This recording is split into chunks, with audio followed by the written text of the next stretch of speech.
May I like to interrupt? Please do. Good morning. Sorry to come in and interrupt. Not going to take too long. But John Rose is very modest. So he's going to tell you a lot of stuff about juice, et cetera, et cetera. He won't tell you much about what he's done over the years. He's probably done more detoxes than anyone in the country. But one thing that I find special about him, he's my mentor.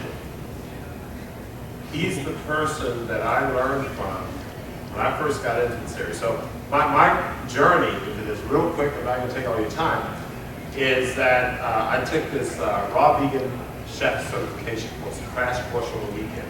Now I was experimenting with different types of diet and health means, etc. I was on packs, I was trying to do different things. So I took this certification course in, terms of being a raw vegan chef, and they give us a lot of resources. One resource was this person named John Rose, who was the king of detoxing and juice feasting. So I called him. We met one afternoon, one day, one morning at Whole Foods. Now we talked for 7 hours. The first 4 hours before we got up and took a water break. He was so full of knowledge. He's had a big backpack with all these books. This guy has read so much stuff and has done so much. He knows more about food than anybody I know. So you're sitting in front of one of the giants, in my opinion, of this whole movement. And he's someone who does a lot, he knows a lot, and he's going to give you a lot of information. I still call him up with questions. We share data and information. So sit back and enjoy.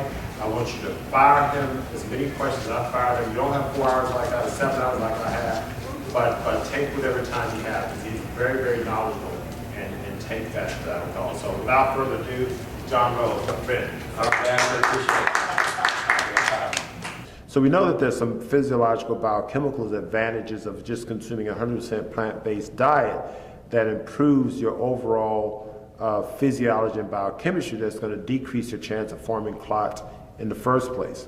But there's no scientific data looking at a specific plant or group of plants that works in a similar fashion in terms of decreasing thrombosis.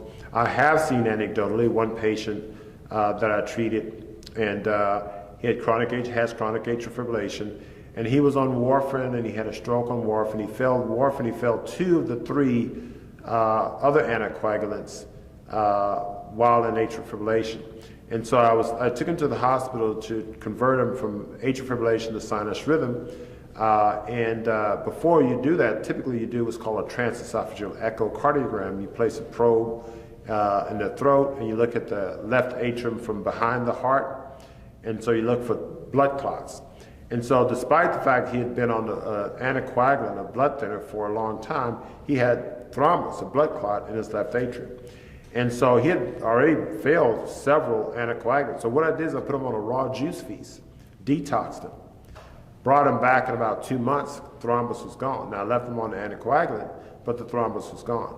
And so that's anecdotal, but what I have seen, that's one example. I've seen other examples where we see thrombosis decrease or go away with just plant-based nutrition. So again, it gets to the biochemistry of what's going on in your blood that makes a difference.